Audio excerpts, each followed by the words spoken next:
అన్న నమస్తే. నమస్తే ఎట్లుంది చెవెళ్ళ రాజకీయం? బాగాలేదు అన్న. ఎవరు గెలుస్తారు చెవెళ్ళ ఎంపీ? అదే కాసాని జ్ఞానేశ్వర ఎంత మెజారిటీ వస్తుంది? 150 దాకా వస్తుంది.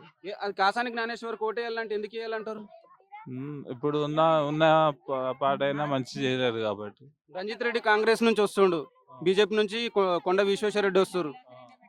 వాళ్ళకంటే ఇప్పుడు కాసాని జ్ఞానేశ్వరే గెలుస్తాడు అంటావు? ఆయనే గెలుస్తాడు, ఆయన చేపిస్తాడు పనులు గిట్లా అట్లా. అంటే ఇప్పుడు తెలంగాణ వ్యాప్తంగా 17 ఎంపీ స్థానాల్లో బీఆర్ఎస్కి ఎన్ని వస్తాయి?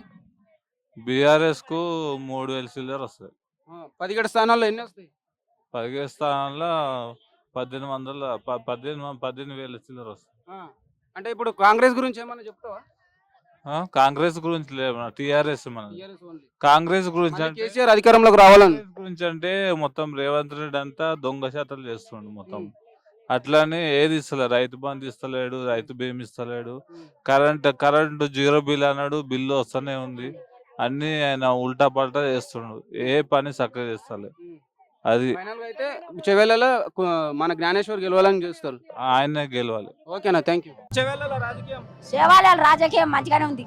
ఎవరు గెలుస్తారు మరి? బీజేపీ కాంగ్రెస్? కేసీఆర్ గెలుస్తాడు. కేసీఆర్. మరి 4 నెలల కాంగ్రెస్ ప్రభుత్వం గురించి ఏం చెప్తారు? ఏం చేయలే మాకేం చేయలే.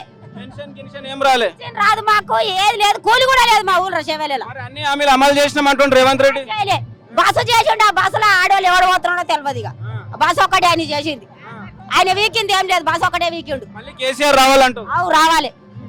బస్సు ఒక్కటే ఆయన చేసింది ఏం లేదు. కాసాని జ్ఞానేశ్వర్ ప్రజలలో ఉంటాడా? గెలుస్తాడు. ఎంత ఎంత ఎంత మెజారిటీ వస్తుంది? మస్తు వస్తుంది ఆయన మెజార్టీ. బీజేపీ కాంగ్రెస్ గెలవాలంటావు? గెలవద్దు.